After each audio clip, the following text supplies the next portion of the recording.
situ. Yang bahasa hari-hari kan tidak terlibat. Taib. Untuk bahasa Arab sehari-hari sebagaimana juga dalam yang terjadi di bahasa-bahasa yang lain ada perubahan. Iya. Oleh karena itu, orang Arab dulunya di zaman Nabi Muhammad SAW lahir pun ketika itu sudah mengalami perubahan bahasa. Buktinya apa? Nabi Muhammad ketika lahir dibawa ke salah satu tempat untuk dibesarkan, disusui oleh namanya Halimah, ya, Halimah Sa'di. Salah satu tujuannya adalah untuk menjadikan lisan Nabi Muhammad nantinya menjadi lisan dan penutur bahasa Arab yang baik sesuai kaidah. Bahkan di Mekah ketika itu, ya, terkhusus di kaum Quraisy itu sudah ada perubahan bahasa. Apalagi perkembangan zaman saat ini. Bahasa Arab, bahasa Inggris, bahkan bahasa Indonesia itu ada perubahannya setiap masa. Oleh karena itu, bahasa Arab dijadikan oleh Allah Subhanahu wa taala sebagai bahasa yang standar dan baku. Maka itu ketika kita misalnya umroh atau haji dan kita ngajak ngomong orang Arab dan ternyata tidak paham, nah, itu menandakan bahasa Arab juga berkembang, bukan berkembang, namun mengalami perubahan sebagaimana bahasa Indonesia dan bahasa Inggris dan bahasa-bahasa yang. Jadi seperti itu, Bapak.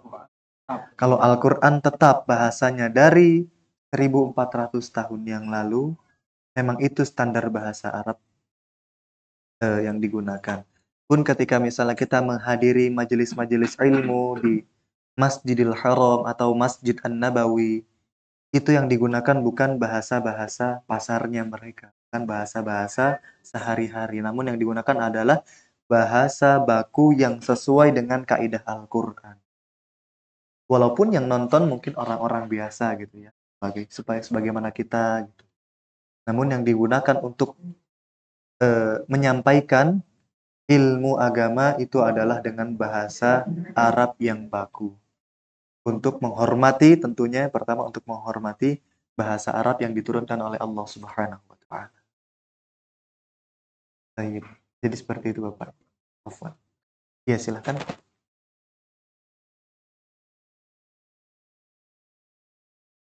Baik. Buku yang akan kita gunakan salah satunya adalah Al-Arabiyyatu Baina Yaday. Itu juga sangat banyak digunakan di beberapa ma'had ya. Yang dimana Al-Arabiyyatu Baina Yaday ini jika keseluruhan ada 8 buku. Ada 8 buku, ada 8 jilid. Ya, yang masing-masing dan 8 jilid ini akan terbagi menjadi 4 level. Ada level yang pertama terdiri dari 2 buku, level kedua 2, level ketiga 2 buku, dan level keempat 2 buku. Ketika misalnya kita ingin betul-betul menjadi pengucap bahasa Arab gitu ya, udah lancar bahasa Arab, itu sebetulnya hanya cukup 2 level aja cukup. Nggak mesti 4. Karena bahasa yang digunakan dalam level yang ketiga dan keempat ini sebetulnya jarang digunakan. Nantinya jarang digunakan. Mungkin kalau misalnya kita misalnya memaksudkan ya, meniatkan belajar bahasa Arab ini untuk digunakan percakapan sehari-hari, maka 2 buku ini cukup.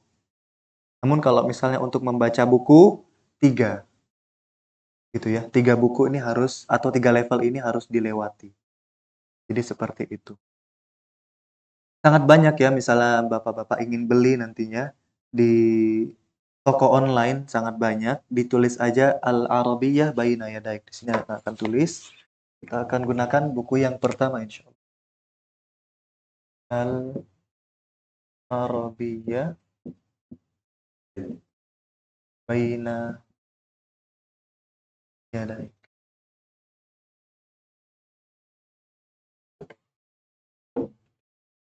Kenapa menggunakan buku ini? Karena buku ini mencakup 4 unsur yang diperlukan dalam mempelajari bahasa, bahkan setiap bahasa. Unsur yang pertama adalah membaca.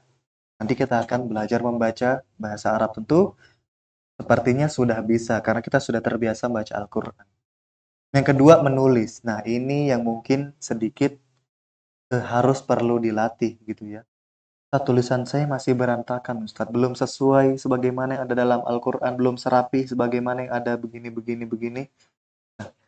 Buku ini akan mencakup latihan menulis. Lalu juga mendengar. Mendengar. Mendengar berarti kita hanya mendengarkan penutur asli bahasa Arab nanti. Ya karena buku ini juga nanti akan dilengkapi dengan kaset. Ada audionya. Jadi kita langsung dengar penutur asli orang Arab. Bagaimana mereka menuturkan dan melafazkan ini, kalimat tersebut. Misalnya kita menanyakan kabar. Mungkin kita menanyakan kabar, kaifa halukum? Kaifa halukum? Misalnya gitu. Seperti kita membaca Al-Quran. Padahal orang Arab asli bukan seperti itu cara bertanya. Nadanya bukan seperti itu. Kaif halukum? Kaif halukum? Gitu. Sedikit beda nadanya. Masmuk. Nanti akan kita dengar seperti itu. Lalu yang terakhir adalah pengucapan. Dan ini adalah yang paling penting. Dan level orang sudah dianggap berhasil belajar bahasa ketika dia sudah bisa mengucapkan, ya, dia bisa mengucapkan dengan jelas dan lancar. Karena banyak sekali di luar sana, terutama di ma'had pondok pesantren yang belajar bahasa Arab, mereka nulis bagus, baca lancar, dengarkan masyayikh kajian bisa mengikuti. Namun ketika disuruh percakapan, masih susah. Itu level yang paling tinggi adalah nanti di level pengucapan. Bagaimana cara kita mengungkapkan apa yang kita ingin ungkapkan dengan bahasa Arab, itu adalah level yang ingin kita capai agar nanti kita bisa menggunakannya di kehidupan sehari-hari atau minimalnya kita paham Al-Quran yang kita baca. Oh, gitu. Karena kan Al-Quran adalah dialog ya antara Allah dengan hambanya. Buku ini mencakup keempat hal tersebut atau nanti jika ada buku lain yang akan kita gunakan akan disampaikan insya Allah. Jadi seperti itu. Kita akan untuk saat ini yang akan kita jadikan rujukan yang digunakan adalah buku Al-Arabiyyatu Bayyinah. Mungkin kalau misalnya nanti di pertemuan ke depan belum ada bukunya, kita akan gunakan share screen bisa ya Ustadz Fajar. Ya, nanti akan digunakan di tampilan layar. PDF-nya ada. Iya, PDF-nya ada juga dalam internet. Di internet nanti semoga bisa dikirim ya oleh panitia. Nanti akan Ana kirimkan juga beberapa buku yang akan kita gunakan sebagai gambaran ke depannya kita akan mempelajari apa dan bagaimana belajarnya. Apakah ada pertanyaan yang lain? Kalian dipersilahkan. Cukup Ustaz? Tayyib. Untuk kurang dan kesalahan yang ditemukan dalam majelis kali ini, maka Ana minta maaf kepada bapak-bapak sekalian dan Ana bertaubat kepada Allah Subhanahu wa taala. Astagfirullahal azim. Kesempurnaan dan kebenaran hanyalah milik Allah semata. Kita akhiri majelis kita pada hari ini dengan doa kafaratil majlis. Subhanakallahumma bihamdik asyhadu an la ilaha illa anta astaghfiruka wa atubu ilaik. Wabillahi taufiq wal hidayah. Wassalamualaikum warahmatullahi wabarakatuh. Ya, silakan. Boleh.